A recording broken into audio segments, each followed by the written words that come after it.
27 years into democracy, and we as a country still have a long way to go in certain aspects.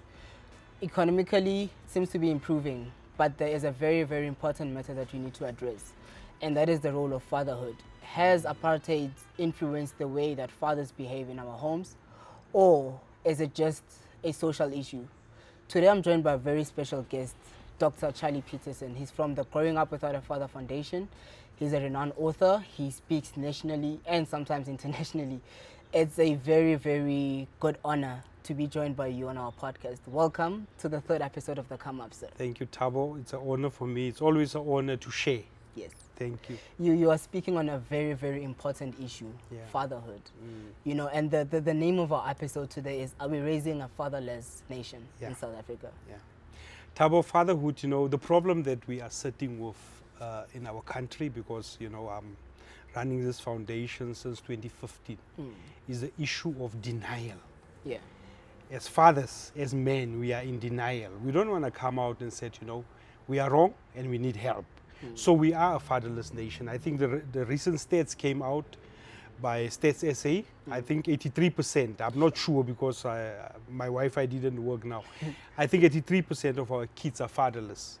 And the last stats that came out that each and every year, 63% of kids that are born in South Africa are born without fathers. Now, if you make your sum, that I think close to 1 million kids are born in a year.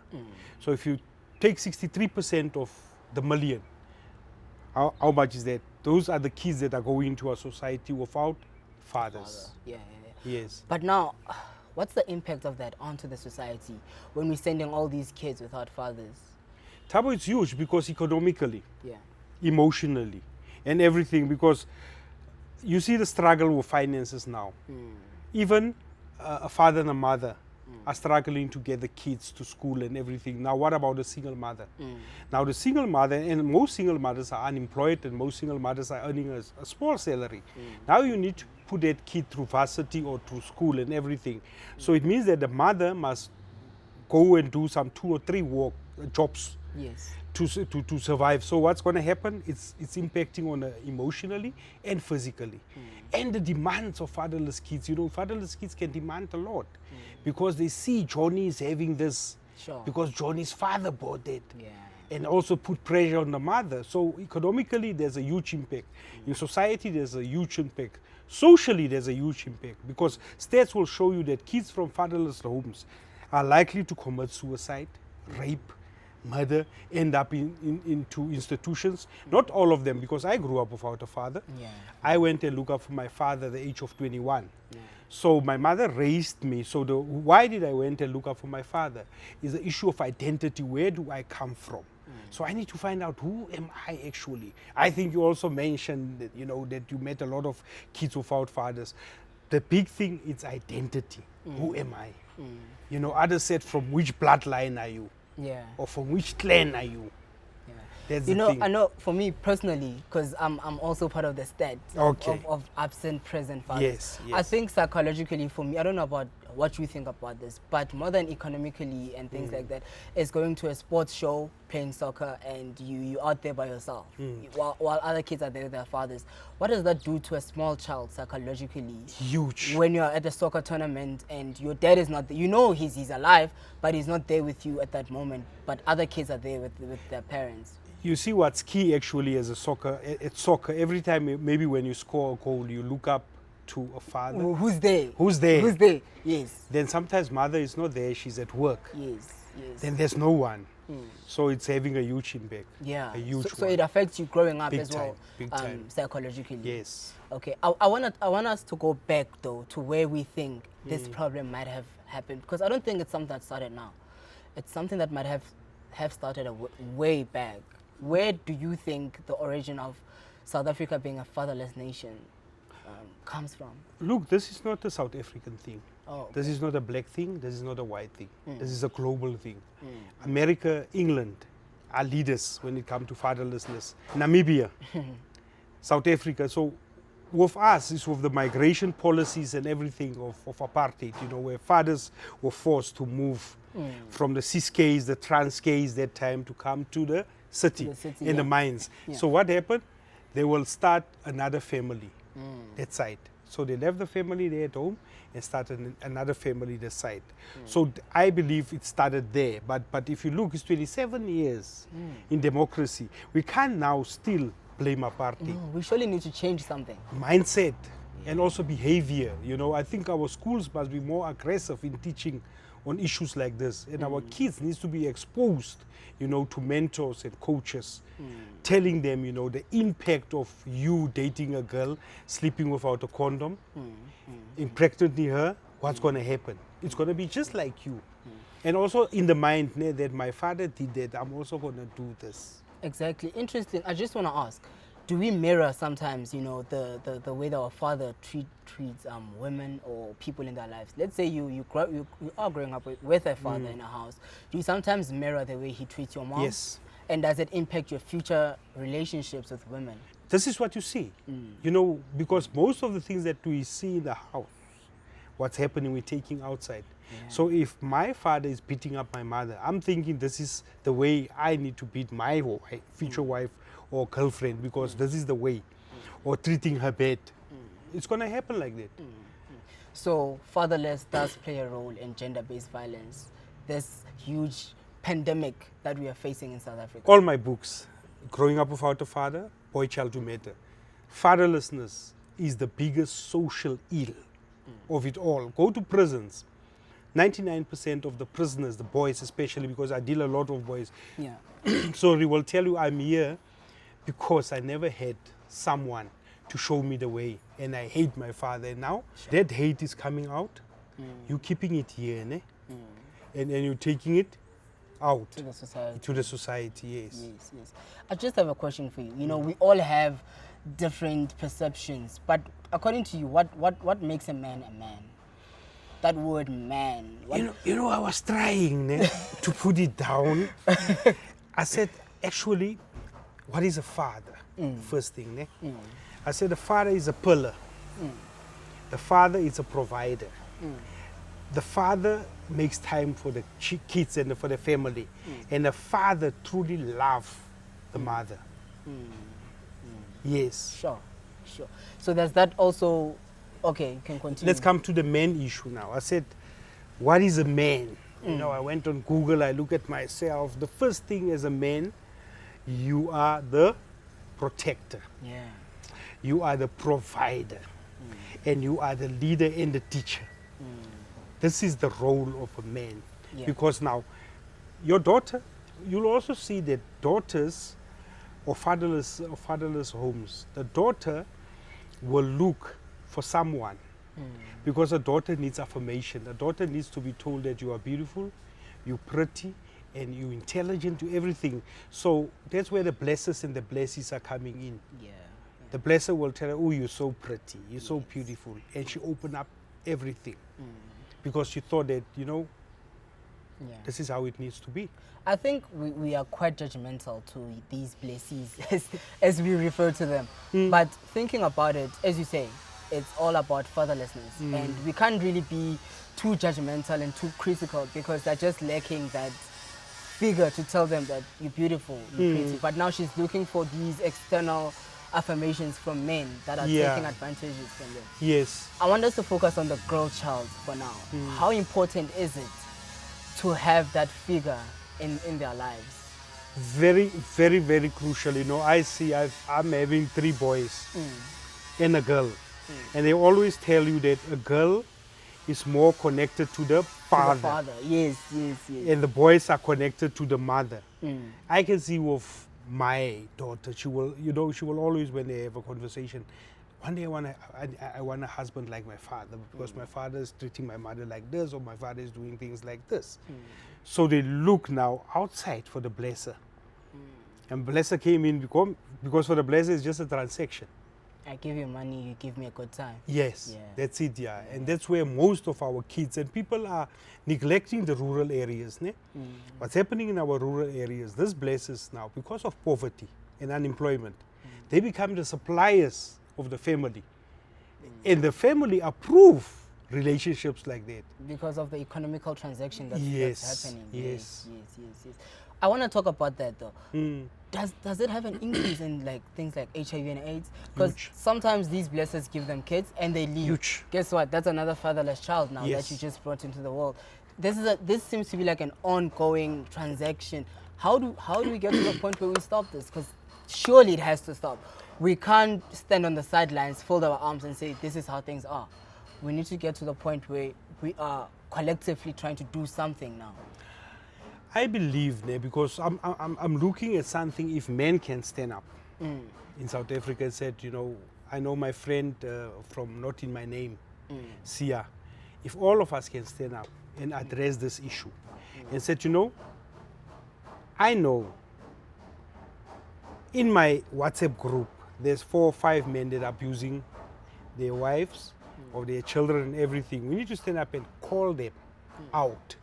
And also what's happening is that the issue of HIV and AIDS, you'll find that these blessers don't want sex without condoms. They know that they are infected with HIV and AIDS. And even, I'm busy with another book, it will come out, The Blessers and the Blessings, where this girl that I interviewed said, I know he's having AIDS, but he's giving me 10,000 rand that I need. Sure. So all these things are connected. Yes. From not having a father to not having a job, Yeah. unemployment. Yes. And now they all contribute to this deeper thing. Social issue where now we are congesting prisons. Yes. Yes. I don't like asking this question, but I'm going to ask it. Should our government be doing better in curbing this? And by that, I'm not talking about money. I'm talking about resources. Should they be giving schools more leadway to teach about this? Churches, should they be teaching the men in churches, this is what you do? Workplaces, do we need a more awareness in the country regarding fatherhood? I think in one of my books, my thing is that the school must be the first place. When we were at school some years ago, they used to bring us toothpaste and toothbrush.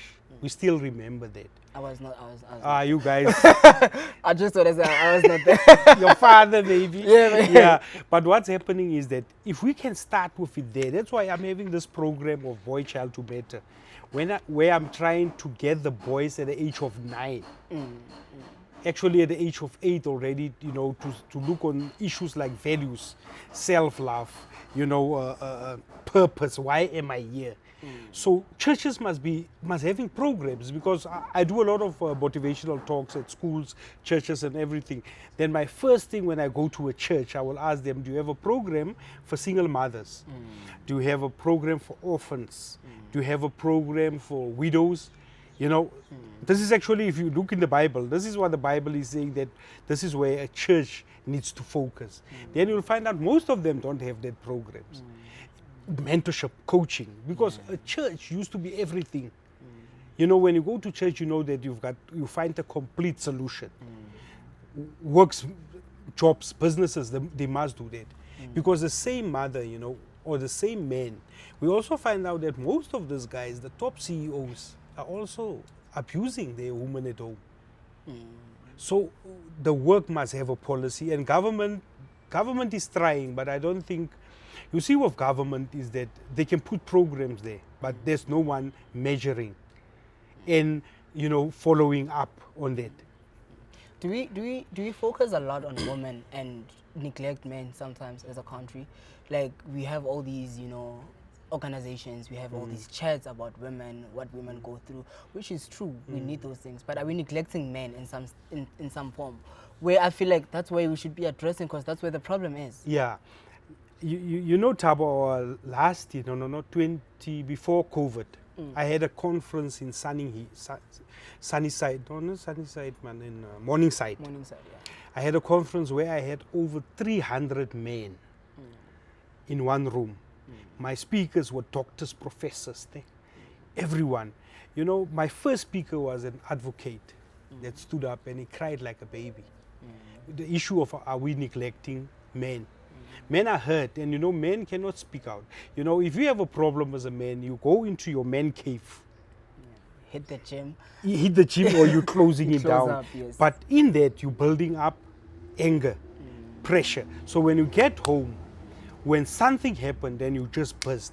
And look at all the cases of men killing women, you know, follow it. You'll find out that that man grew up without a father. You know, look, I've tried and look around Chester, what is this, the athlete? Oscar, and see, you know, behavior. Because my thing is always when I see something like that, I always think that I wonder what trigger that man. Yes. I know it's not an excuse, but men are also having feelings. Sorry. Men are also getting hurt. Yes. But men don't know how to handle it. So our conference was that speak up, talk. Get a buddy, chat to a buddy and said, I'm challenged. You know, I need help. So if men can come out and say, you know, I need help, I think half of our problems will be solved. I actually wanted to touch on that, the triggers, you know, because us as men, if I was to hit my girlfriend or something, and then if I try to go seek help and say, but I don't know what triggered me or was triggered by this, automatically society outcasts me without even trying to understand where the trigger comes from. Automatically, I'm a gender-based I'm this animal. I'm painted by this brush of this, even though I'm seeking help.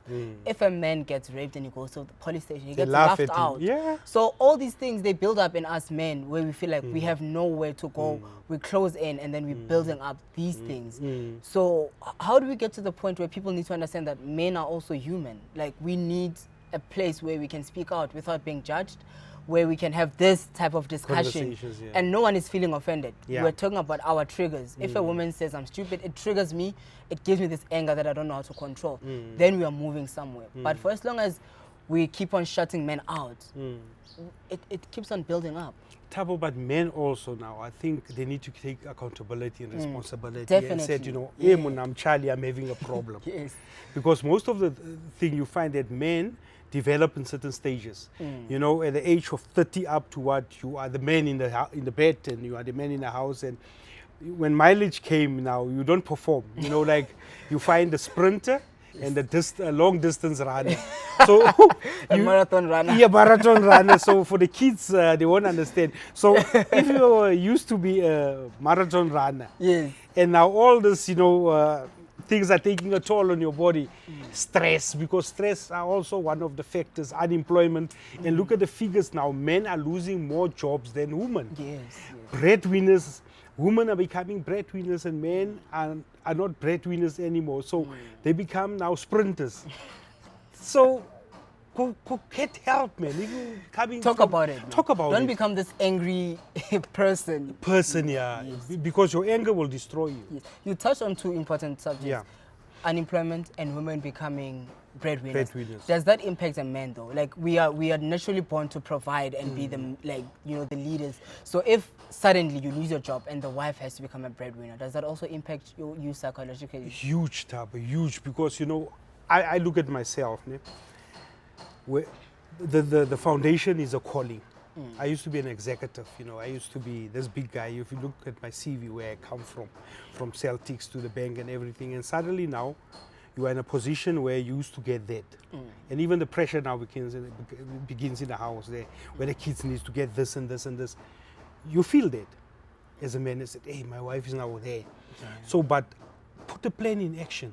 Put strategies in place, because I believe as a man, you are not a father or a man because of the salary that you earn. You are a father or a man because of the man who you are and everything. So pick up. I always said, you know, when I have discussions with men that have lost their jobs and everything, and the wife become now the breadwinner, I said, but what are you doing in the house? Are you helping her to wash the dishes? Are you helping her to take the kids to school, because you need to take the pressure from her? Then you won't become this useless guy that's only sitting there watching for the games to start or anything. Be relevant, but never lose your dignity as a man, because now you are unemployed, because unemployment does not define manhood. I was watching Sia's episode, you mentioned it, Not in My Name. He said something very important. He said, if you were to go to a man in rural areas and tell him wash the dishes, that's a fight on its own. Yeah. That's a fight on its own. Or if you were to tell him that you need to take the kids to school, because a lot of men are still stuck in this mentality that a wife needs to be, you know, barefoot and pregnant. But now, thing is, it's changing, and a lot of men don't know how to handle that change. where you see your wife and now is becoming an executive and you feel threatened. I don't know what to do with that, you know. Education is key. Yes. We have to educate our men. You know, I was of social development. I said, you know, as men's movements and men's organizations, we cannot sit in offices and we cannot sit in buildings. We need to go out, you know, to Alexander Township, to meet with the guys that are sitting there, to tell them, you know, this is GBV. This is the dangers of GBV, because most of them don't know what is GBV. For men in the rural areas, you know, to slap his wife is like... It's normal. It's normal. But let me pause you right there. Even the woman, because I've heard some women in the rural area says, if my boyfriend don't hit me, he doesn't love me. I've heard that so many times. Yeah. Do you also need to teach women what gender-based... Do you need to teach women what their worth is? Yes, I think both of us need to get that education. It's like boy child to matter, girl child to matter. I discuss it with your crew, saying that we empower the girl child, but we don't empower the boy child. Yes. Suddenly, you know, look at debates, groups and everything. You don't find boys, a lot of boys, only girls.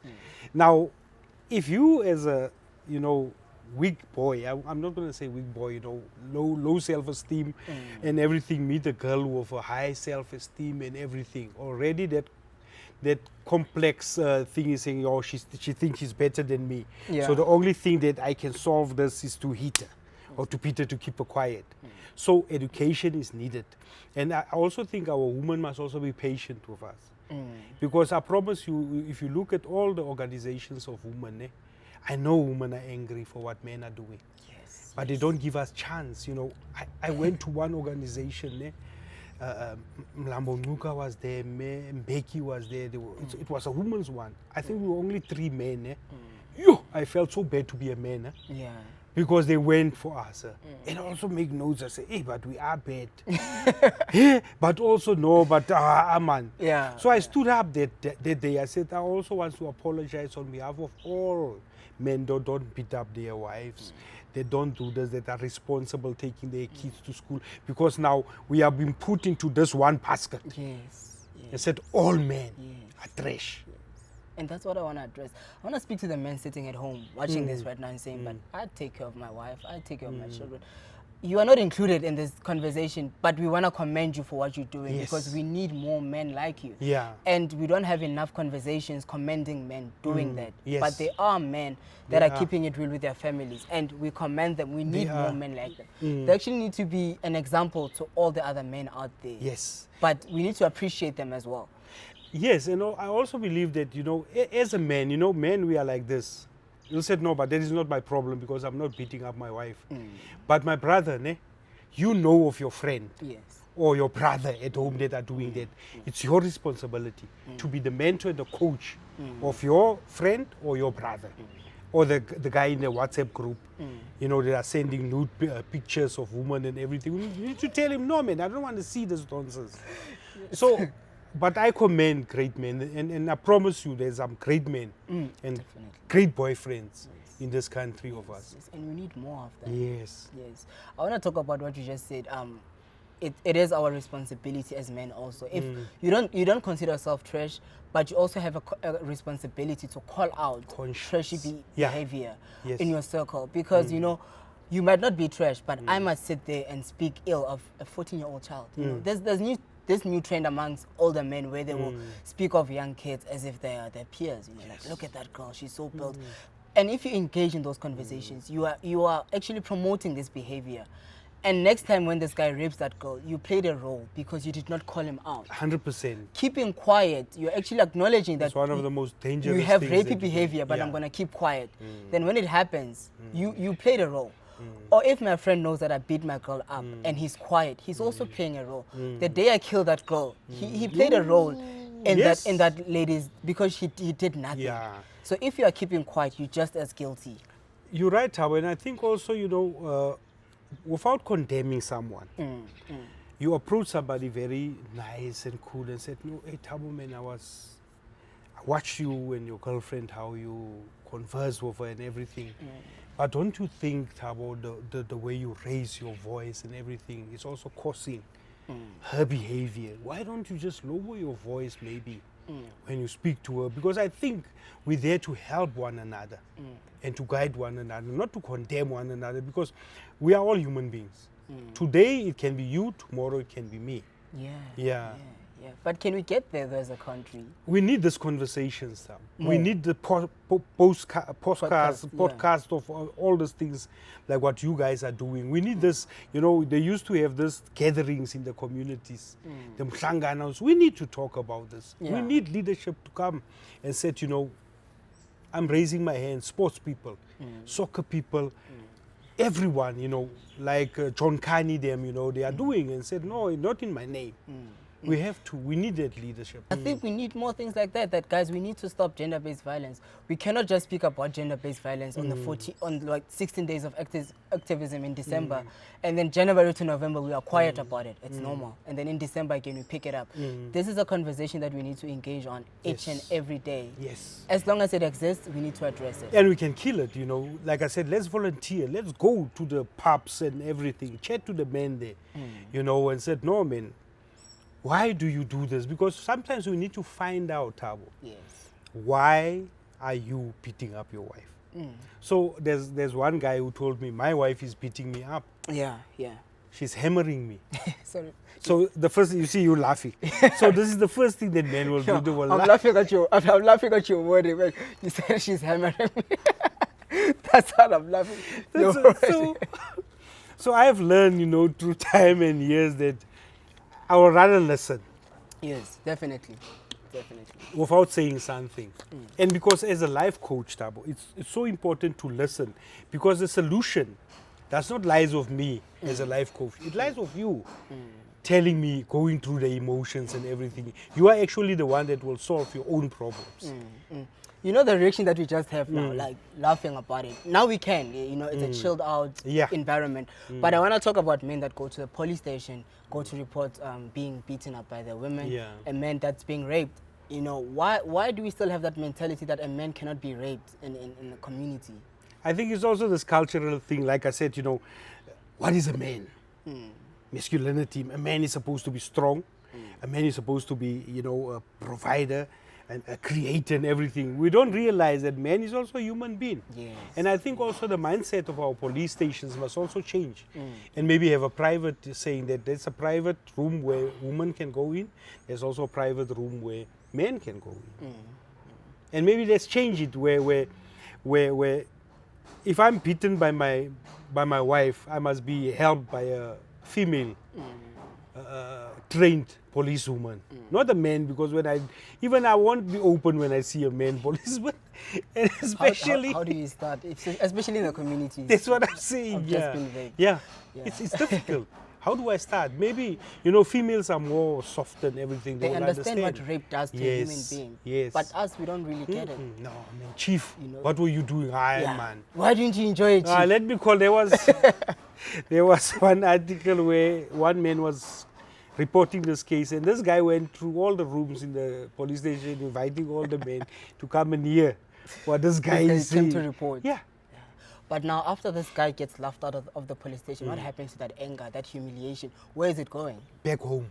More aggressive now, turning against the wife now. Because you just made people laugh at me. Yes, you made of me a laughing stock. Do we address male rape enough in the community? Let me not say male rape, but boy rape. You know, there's young boys that are being raped out there by, you know, older women, people that are called to protect them. Do we raise enough awareness on that? No, and even boys are scared to come out to tell that, you know, I was in the Cape in 2019 doing the sessions, and one grown-up man came to me, said, you know, after your session, I just felt that I need to be open up, that my uncle raped me when I was 7, and now I am 30 something, and I still see him and I still hate him.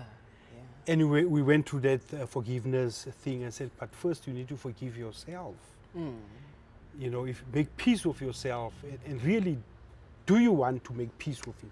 Do you want to report this case? Because you can still report it. He said, but I won't report it because the family stopped me some long time ago. But is it well with you? I asked him. Because if it came up, it shows, and it means that you're still having a problem with it. It hurts. It hurts. I can imagine being raped by someone that you are called to look up to. Yeah. You know, I'm going to go on to women, but I just want to focus on boy rape a bit, man. And there's a lot. There's a lot. And not, you know, a man cannot only be raped by a woman, but some men rape men too. Yeah. And we laugh about this. We make it a joke. Yeah. You know, but it's actually a serious matter. Reality. That It's a reality. some men are being raped by other men. No, I see it, Tabo, daily with my work and everything. And, you know, also it was in Cape Town. I didn't unintentionally, you know, just touch the boy. And, you know, he froze. He said, don't touch me. It shows there's, So later I asked him, he said, no, he was molested. Sure.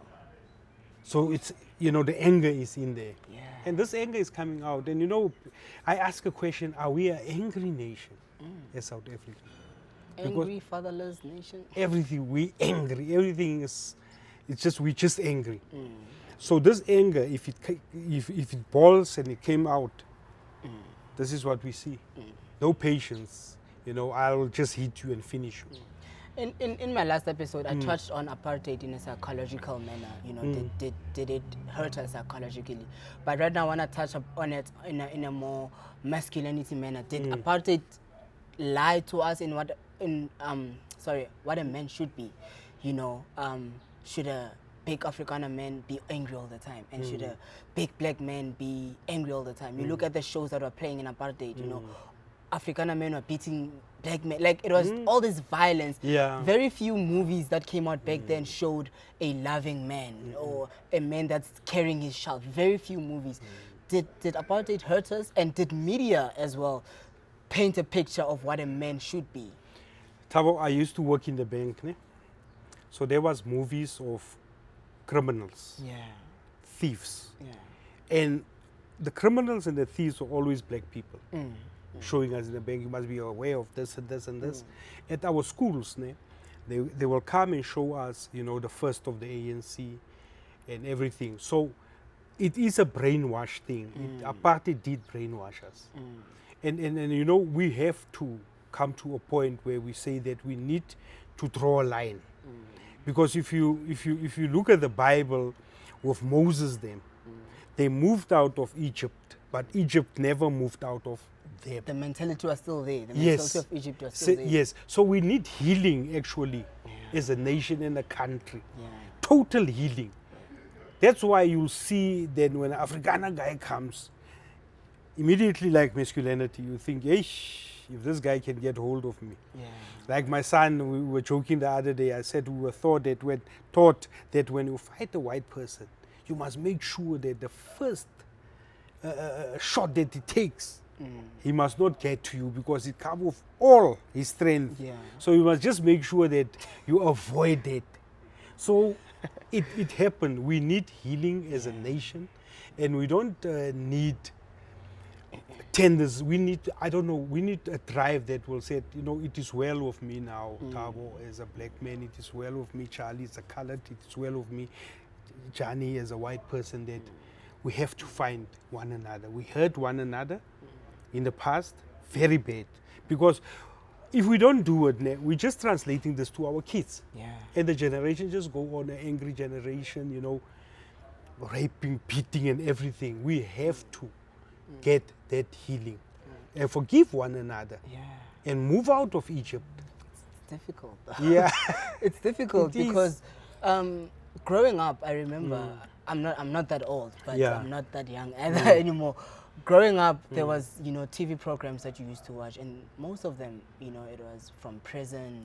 Back in those days when they used to play prison movies, robbery, they don't play them anymore these days because of the regulations. But as you say, a black man was always stealing, a black man was always angry, a black man was always beating his wife, he's robbing this white man in this big house, you know. But another thing that I picked up is all these gangsters were glorified in the community.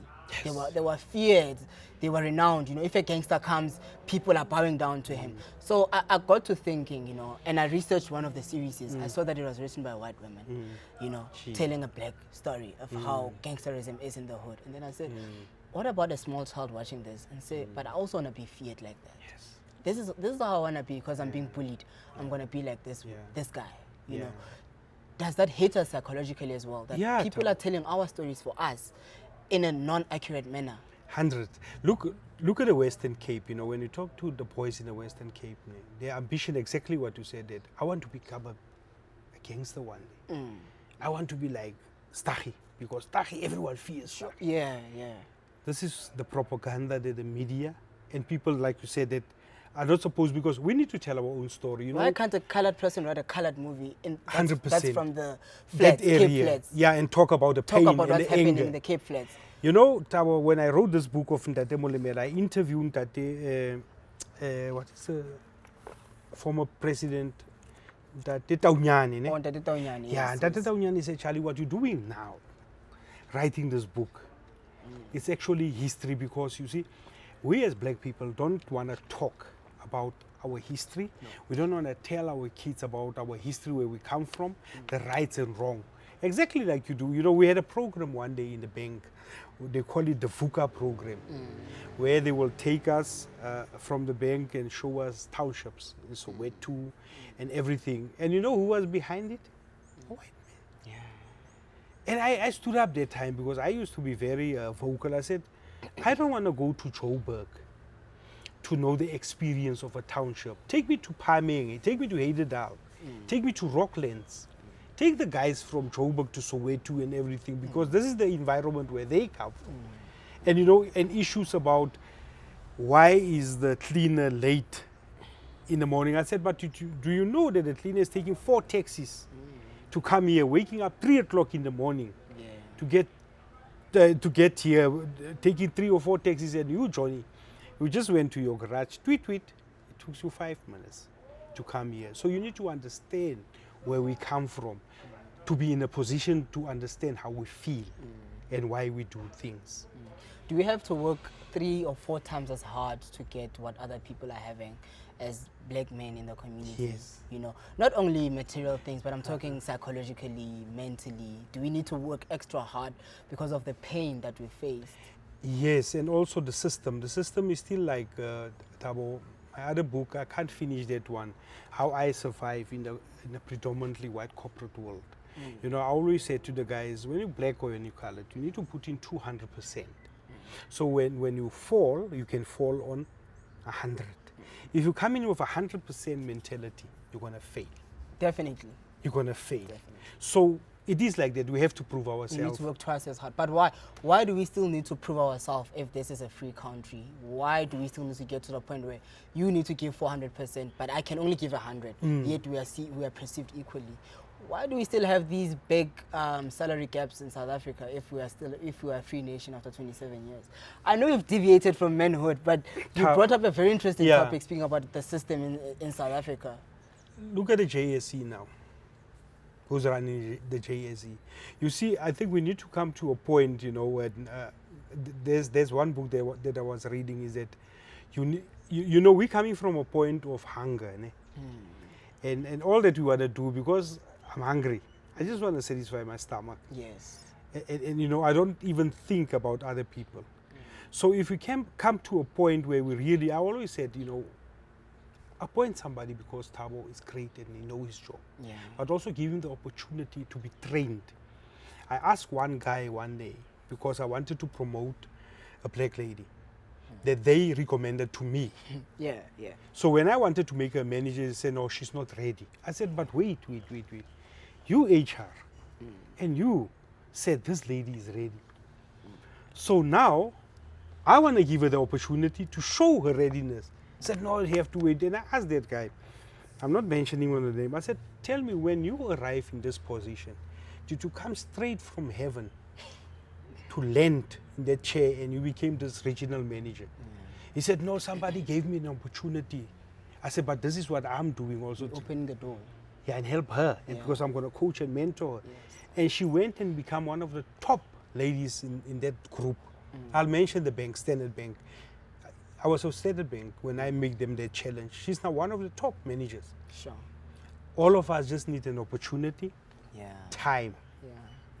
But why is it so difficult? You know, when you speak up, I've spoken up about this issue in my previous. You will be targeted. It did not end well. It did not end well for me, Mm. because I was so tired of sitting back and watching people who are not qualified, people who are less emotionally intelligent be promoted, while people who are qualified are sitting at the back. You know, but after I spoke up, it's needless to say what happened after that. You left. You know, Same with me, you being labeled, but I always said that maybe it was, you were put there for that reason, yeah. to open it up. And I always say, you know, I used to organize, you know, I'm not scared anymore, especially with my black staff. When they go for interviews, they were always hammered because they don't prepare. They don't do research. They don't, you know what's happening. So I always trained them and said, this is how you do this, and how you do this, and how you do this. And you know who sold me out? My fellow black person said, yeah, this is what Charlie's doing. You know, as a manager. Yeah, I've been labeled. I said, but I have to. But still, that child that's going to be promoted is knows now that, hey, I need to do my homework. I need to do research. I need to do all those things so that I can know the position that I've been, applying for. What is the position all about? I said, is that any son? What I did. But the system till now, Thabo, nothing has changed. Sure. I want to take this conversation to men. Yeah. I worked with a gentleman who was in his mid-40s, man. This guy earning very, very minimal salary, putting in the extra effort, travels 2 to 3 hours to work every single day. And then just like that, a younger person who's less qualified, less experience, gets promoted to be his superior. What does that do to you as a man to have to go home every day after traveling in a taxi 3 to 4 hours a day? What does it do to you? You're done. You finish. Self-confidence is gone, and the will for you to fight anymore. But I think also a lot of our people just accept things as it is. They need to be like Thabo. They need to be like Charlie, and said no. Yeah. Oh, explain to me. Why is it happening? Why is it happening? But then I figured that if people know, Charlie has 3 kids, Charlie has a wife, Charlie can't afford to be fired from the job. I can do anything I want with Charlie. I can even demote Charlie. He will stay. Because he's hanging in. He needs that job, you know. Why are we afraid of speaking out though? Like if I don't like something as a man, why would I rather just bottle it up? Even if I got past the promotion, even if I'm being benched, why do we just bottle our feelings? Lack of self-confidence, man, and this man cave thing, you know, and said, you know, and pride. Yeah. Pride is the biggest enemy. Yeah. So we need to get rid of pride Yes. and just get to a point where we communicate about our true feelings. If you this hurt, is how I feel. If you hurt, I don't think being hurt is a wrong thing, because we all go through pain. Yeah, we all go through that, but speak up. Yeah. But very few men are doing it. It's tough, man. It's tough. I deal with them. But then, if you speak out as a man, some women describe you as soft, weak, you know. If you speak out. Yeah, if maybe you are, if I was to cry in a more public setting, or if I was to cry with my girlfriend, I don't know how she's gonna take that, you know. Next thing I know, I hear people asking, hey, I heard you are crying about something, you know, or when you guys are fighting. I actually heard, I was at a place in certain other day, and this couple was fighting, you know. This guy I think they were fighting for a prize or something, and then this lady said, yeah, well, this is why your dad left. It's like, wait, what? how did you guys get to that point? And it hurt, ne? Like, how do you say that in a public setting? So this guy probably told this lady something in confidence, and now she's just going to throw it in his face in a public setting. No, it happened, and I always, encourage men when we have this session. There's a session that we keep for men to cry, where I give them tissues. So this is a cry session. All the tears that you are holding in and keeping in, let's cry about it. And we had a one-on-one session where they tell me, this is what's happening in my life. I said, but what are we going to do about it? Because men also need that. We have tears as well. So yeah. They're not there to decorate. Right? I cry, sometimes in the house. But no, we were raised that tigers don't cry, boys don't cry. Boys don't cry. Men don't cry. Men don't cry, and it's wrong. Because you're raising now an angry boy. You see it from a very young age. If he falls, you're a boy, don't cry. That's the biggest mistake. Yeah. And also, Thabo, in my book, one of my friends, the lady came and said, black men don't want to tell us that they love us as African women. Yeah. They keep that. And even the children, we don't tell our children we love our children. No, I don't think I've ever had. You see, that's the problem. And also give you a kiss. Did you see? Oh, no, forget. Forget about that one.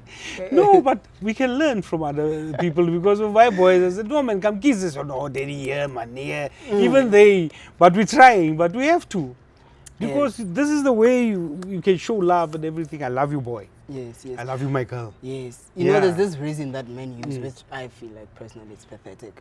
They say they don't support their children or they don't see their children because the mothers, the baby mamas don't allow it. But I feel like if you really want to be there for your child, you can be. There are means, there are ways.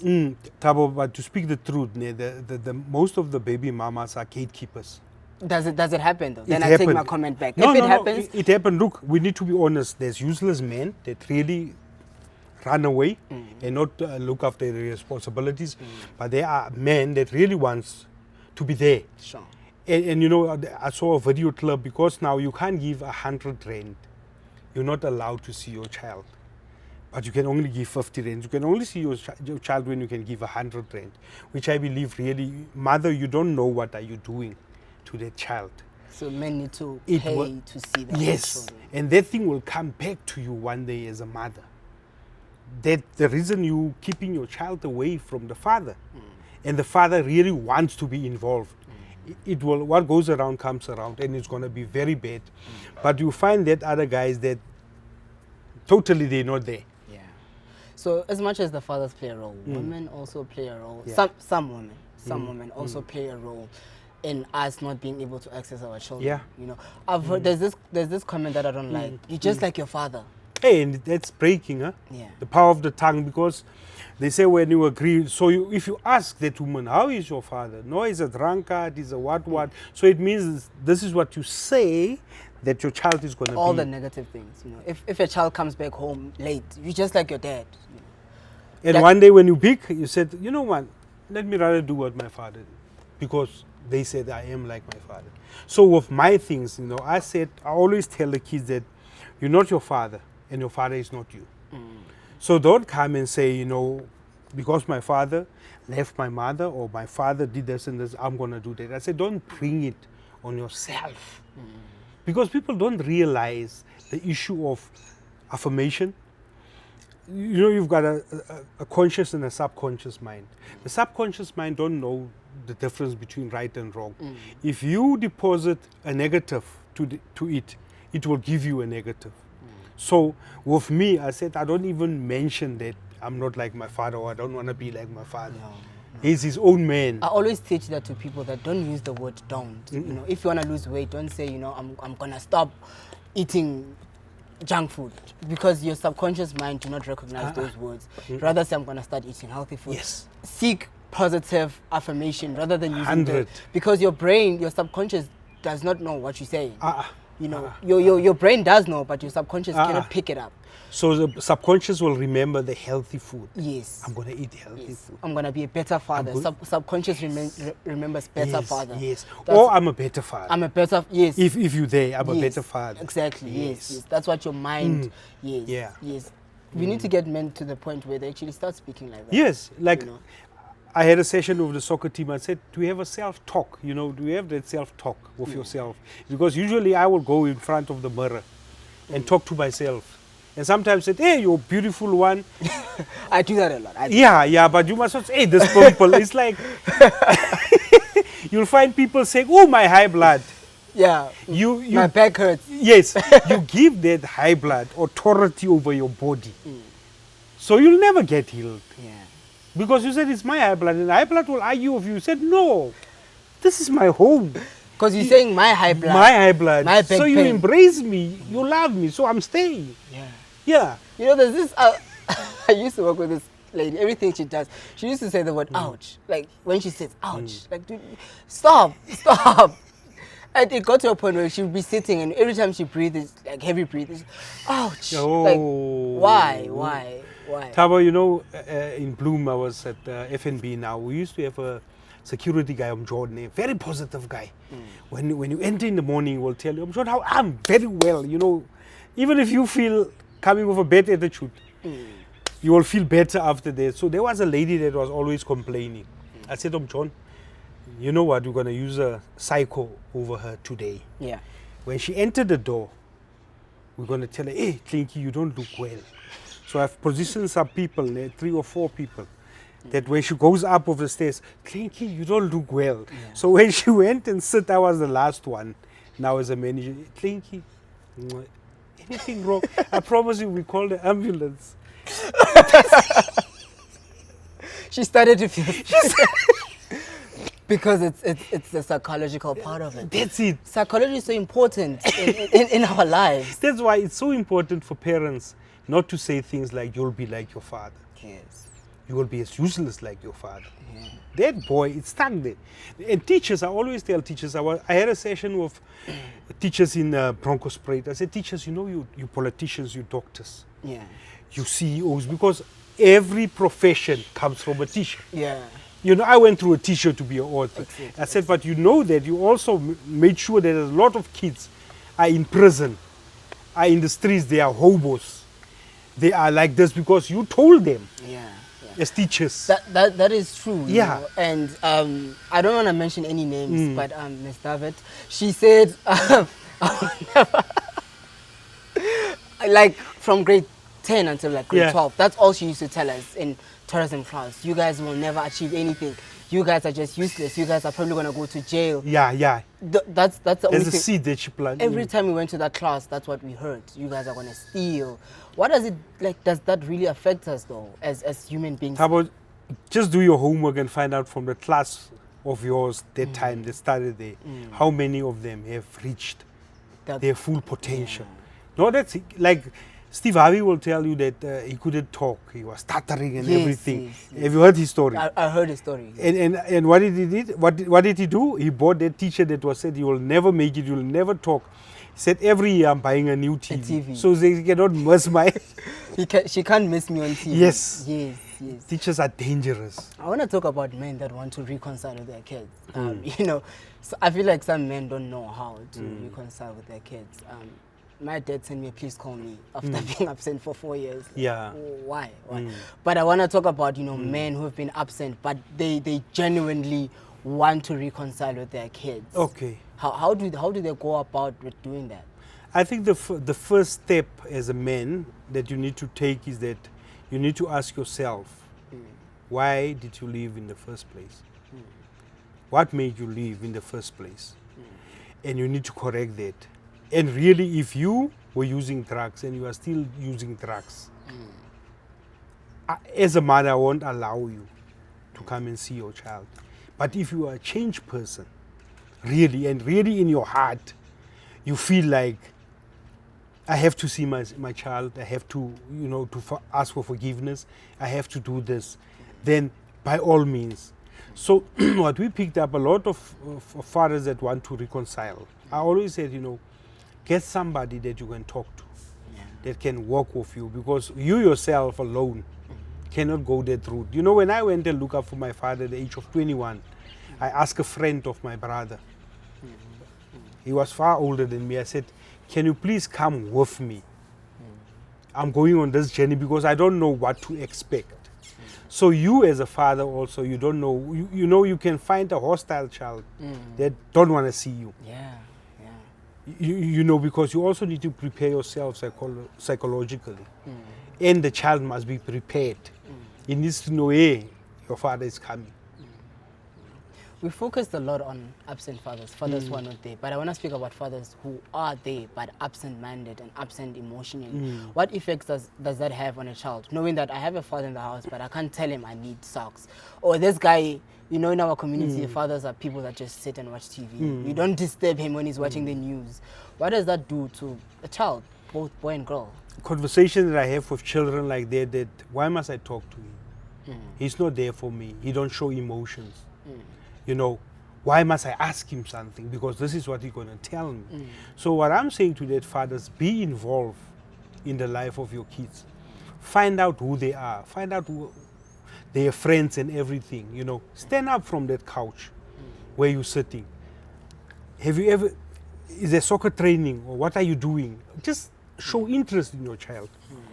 Because that's all. Children are looking for love and affirmation. That's all. Even grown men. Even grown men. I saw a video on YouTube where these guys were just hugging each other and men were crying. Because some men said, I've never been hugged by another male figure in my entire life. That's it. I've never heard another male figure tell me, like if you were to go to, if I was to tell, you or Romeo, camera guy, that I love him, some guys find that weird. Like, whoa, hey. Is there something wrong with Thabo? What do you mean? Nothing wrong. What do you mean you love me? Like, Yes. some men are not used to hearing that from a male figure. But there is genuine love. I mean, he does our content. There is genuine love. And appreciation. And appreciation. Dude, I appreciate you. I love you. But some men can't do that. And they will tell you it's a Western thing. No nonsense. There's no Western thing. You know, just for you to hug somebody, you can feel that love. Because they always say there's a certain way that you need to hug someone that your hearts can touch. Yes. I saw that picture this week. I saw that picture of two hearts touching. When you hug someone, there's actually two hearts touching. Yes. It's huge. And like I also had this thing at Magaliesburg with boys, because my session with boys or any session that I do, I'll ask the people, please hug yourself. Tell yourself I love myself. That is already difficult for people. I said, talk to yourself. Tell yourself I love myself. Especially like big men. I love myself. I said, but now, how will you do that to another man? No, we do that. And how do you love another? How do I even go and find a girlfriend if I can't tell myself that I love myself? That's it. What type of love are you gonna? What do I know what I'm feeling if I've never told it to myself? Does that also play a role in us not knowing how to treat other women? Because we haven't learned how to love ourselves. I always say, Jenny. Yeah. Jenny, talk to Thabo. I had a boy, 15-year boy that wanted to commit suicide, depression. So in my session, I asked him why. He said, no, I hate myself. Why I'm not like them and them and them. Compare himself to other people. I said, our journey now. I want to focus on you. I need you to write me an essay about who are you. Tell yourself how many times I love myself. That boy just changed that. I want to talk about that comparison thing, how we grow up being compared as from a very young age. Your parents will tell you, why did you get 8 out of 10 when your brother got 10 out of 10? It's killing. And then you get to school, they tell you can't talk because you fail. Like comparison until you even step into the corporate world where you're still being compared to someone else. How do you get to a point psychologically where you get content as a man? This is what I earn 3K a month. This is what I'm earning. I don't need to compare myself with Charlie, who's earning 100,000. This is where I am. I can only afford to drive a Golf. I don't need to compare myself with someone driving a Lamborghini. We call that limited beliefs. Yeah. You limit yourself because of what other people say about yourself. So I always tell people that self-journey at Thabo is very important. That I am not you, you're not me. So you need to find out, and also you need to find out, why am I here? What is my am I supposed to be in IT? Or maybe I need to be a musician. Or maybe I need to be like this. So if you can find your purpose and your self-identity, because of me, I started in a bank. But actually my dream was always to be a pastor or politician. Started in the bank, I went to football, I went to different things, until the real calling knocked at my door and said, I want you, this is what you need to do. You need to speak life into fatherless kids. You need to speak life into men that are hopeless in hopeless situations. Because I always say that, and you need to go through a journey. It's like pain. You cannot come and console me about pain and say, I know, like my mother, when my mother passed away, somebody that never lost a mother cannot come to me and say, I feel your pain. What type of pain are you feeling? I lost my mother. You still have both of your parents. It's called empathy in psychology. You just say, I don't know what you're going through, but I'm here. You don't need to say things that, I've learned through this, Thabo. I just got, say, Thabo, hey. I'm here for you. Whatever you need, I don't say any words. You don't need to say, I don't like this. I'm glad you touched on funerals. You go to funeral and someone say, it was God's timing. Yeah, but now it's not God's timing. How do you know God's timing? Did he tell you what his time? Like, how do you know these things? And no one knows God's timing. Exactly. Because how can a firstborn, a young-born kid just die immediately? What timing is that? And then you say it's God's timing. You're going to tell that to your mother. Rather shut up. rather say, I'm here for you. Yes. Be strong. Yeah. If you don't know what to say, just keep quiet, because you don't always need to say something. Or what I like what he said, you know, God has a time for you to come and a time for you to go. Said, no, man, leave poetry, man. Other people of COVID, others make it and others don't make it. Exactly. So, do we still say it's God's timing even if it's COVID? So you see, so it's important that if you really don't have something to say, just be there and hug someone. Keep quiet. Hey man, I know how does it feel to grow up without a father, but you still have both parents. Yes. And sometimes when you showing signs of, fatherless, because until you deal with it, I had to go on a whole different journey to fully understand that, I am not his mistakes. Whatever happened to me. And you are not a mistake. And I'm not a mistake. Like, I had to go through that, and I was blessed enough to have a present mother, but a lot of people feel lost, and they're still going through that journey. So I have no right to look at someone and say, I think you should do this, because whatever you went through and your journey is completely different to mine. I always share my journey and said, exactly. And this is the learnings. Exactly. I always tell people, this is what I've learned. This is the pros and the cons. It's up to you, Tab. What you can do is support someone who's embarking on a different journey. Yes. But we need to learn that, the fact that you've healed does not mean that whatever you say will heal someone else. I want us to dig deeper before we close on the real effects of a fatherless nation. What does that do? A fatherless nation. Where are we heading if we continue in this manner? Thabo, it's really a difficult one to answer, because look at the stats now that came out. Look at the unemployment rate. Look at the SASA offices. How many girls are going to SASA? It's always full of women and kids, though. Well, no, because we had a problem as men. So how long will the government and the system carry this burden? Because there's no measures and stops. So how many of our girls will be on the SASA roll because of our challenges and our mistakes as men? I think we need really men to stand up and say, I'm going to teach the next boy, my next door neighbor's son, how is it? Because I'm having now on the 3rd of April, I'm having a boy-child empowerment day, where I took 25 fatherless kids, and I've asked 25 stand-in fathers to be the fathers for the day. So we're going to treat them, and after that we're going to have a one-on-one. Every father will have a one-on-one with a fatherless boy and ask him, who are you, what are your plans, what are your challenges, and try and give some advice. So we can't give anything. We need more mentors. Yes. We need more male mentors. Spend an hour. Churches must do that.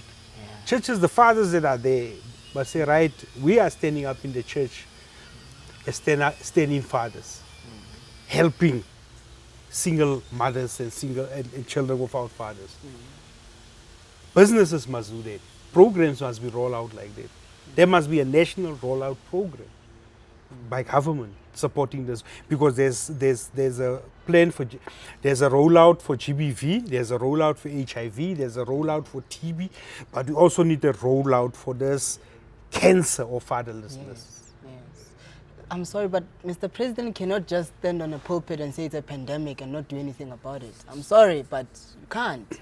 We need constructive action. Yes. We need to know where we're going, because it's like people saying there's a huge number of unemployment in South Africa and we just fold our hands.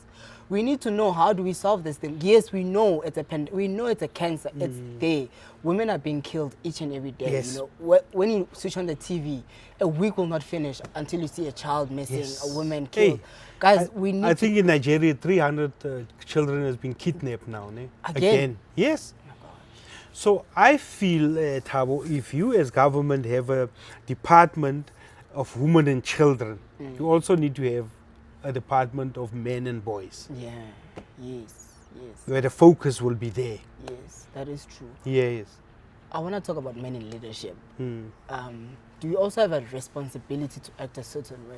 Because one thing I've seen is men with, you know, fancy job titles, or men with who are in leadership position tend to think they can treat people anyway, especially in corporate, because that's the environment that I come from. Simply because you have a CA or simply because you have a master's, you think you can speak down on people, especially on women who are lesser than you. Does that also play a role in, you know, is that a behavior that we need to change? You have to. Tabo, look, power. Yeah, power, yes. Power. Yes. Corrupt. And I've been in leadership, you know, I've been in positions like that, is that hurt people. Most of the men that are, or women that are in that positions, are also carrying a scar and a hurt, and now power has been given to me now. So I'm pulling people down instead of helping and pulling them down. So most of them need healing. I always tell them, you know, you Mr. CEO, you Mr. what, you also need healing. Because one pastor came to me, he never had a relationship with his father. But I said, Pastor, why are you using the pulpit and you're still preaching? And that side of yours is not right. How can you talk about love and you don't love your own father? Sure. So my advice is to you, just take time off the pulpit, get your life right with your father. Let somebody else who don't have their challenges be the one preaching while you sort out your relationship with your father. They sort it out and they are like this. So I think power, masculinity, with men that are in positions, and also maybe he was hurt as a child. Now it's time for him now to show, you know. I'm here now. I'm here now. Yes. So my brother, if you are listening to me, get help. We are here to help you to be a better leader, because I know qualifications, they are there. All the other things are there, but this one is lacking, and this one is going to destroy him. Sure. No money, qualification, like amount of success can take away the pain in your heart. And for as long as you don't address what's wrong in your heart, you'll always continue to hurt people. Yes. Tabo, one billionaire guy invited me. I thought that he's having everything in life. Yeah. So I asked him, how did you get there? But he was a very lonely person. Very, very lonely person, but because he didn't address the pain. So I called him, there's a little Charlie in you that never, you know, as a person, there's a little Charlie and there's Charlie. So if you don't deal with the little Charlie, you know, that went to pain and suffering and challenges, then the big Charlie is going to be affected, because the little Charlie is going to pull you down. He needs attention. He needs attention. He needs so to be address little Charlie and take him out and tell him it is well now. I have to move on, Charlie. Sure. Big Charlie needs to move on and little Charlie needs to be healed. Yeah. And we told now your voice is going to be. Yeah. I went through a session when I was going through my journey, and this person who was helping me said, I need you to look at your younger self. Yes. And tell your younger self that it's okay. Exactly what that is very difficult. You know, it's easier said than done, because this person says, I need you to visualize yourself, your younger self, going through that pain. Was there tears? Obviously, Definitely. there were tears. There were definitely tears, because now he says, you've made it now. You're in Joburg now. You have your business now. Yeah. Tell your younger self that you're gonna make it through all that pain. Yeah. That was a learning journey, And where you have to cry it out. You have to take it out. Yeah. But most men are not willing to go through that kind of vulnerability, are they? They're running away. They're running away from pain. It's a They're very vulnerable scared. experience. Because you know through that session, you were finished. You were like no power, no nothing, and empty. You are stripped of your job title, your money. You are stripped of everything. Finished. It's just you and yourself. Little Tabo, little Yes. Charlie. But you have to go that route. Sure. If you don't go that route, you know, I have people, they are 80 years old. Sure. They are still having that father's wound, that pain and anger. And I said to him, you know, you're 80 years old and your father passed on a long time ago. Maybe you don't know, your father made peace with the Lord. You know, when your father has made peace with the Lord, maybe he's in heaven and you're still a prisoner of your father. Sure. Maybe he's singing hallelujahs now and you are still captured. So release him and release yourself. Sure. Charlie, thank you very much for joining us. But I just want to say we need to continue this conversation more. And I personally would love to be involved. Sure. And I think the come up as well, the podcast would love to be involved in whatever Awesome. initiatives that you guys are running, because this is a conversation that needs to go further. We need to be progressive, and we are for it. Whatever you guys doing, we want to be there, because us as men need to get to a point where we're building platforms where we're going to address these issues. We are for it, and appreciate your help. Thank you, Tab. And also to the men up there, if one engage with people that are 80 years old and everything. So for you, my brother, it's not too late to change. And the sky is the limit, and the pain will go away. You'll see that. So thank you so much for this opportunity. Well, that's it, guys. That's a wrap for episode 3. I just want to say, for all the men out there that are still keeping it real, we appreciate you. We love you. Keep on doing the Lord's work, man. We need more men like you. We need more men to show a fatherless generation that it is possible to be a father. And for all the other fathers, guys, it's time to do better. You need to get help. I know it's difficult for us men to express ourselves, but can we just get help? Can we just go through therapy? Because we need to stop this fatherless generation in South Africa, guys. We need to get to a point where we help our women. We cannot continue to normalize single parenthood in South Africa. Women are strong, but we need to help them. Thank you for tuning in, guys. Remember, the come up. My name is Charley Pietersen, author, motivational speaker, life coach. I'm author of these books, Growing Up Without a Father, To God Be the Glory, Boy, Child, You Matter, and I've seen it all. And for me, it was an honor to be on the podcast, and I'm looking forward to hear the feedback of men on how can we change our own situations, and I'm very honored. Thank you so much. Hi guys, this is the best part now. We're going to give away this book and a hoodie, but what we need you to do is, let's get involved, let's engage. Tell us, GBV is a killer. Violence against women and children is a killer. We want solutions, because we're not here, just to patch or talk back. We want solutions. Please give us solutions. The best solution, it can be a one-liner, 2 lines. The best solution is going to win this book and a hoodie.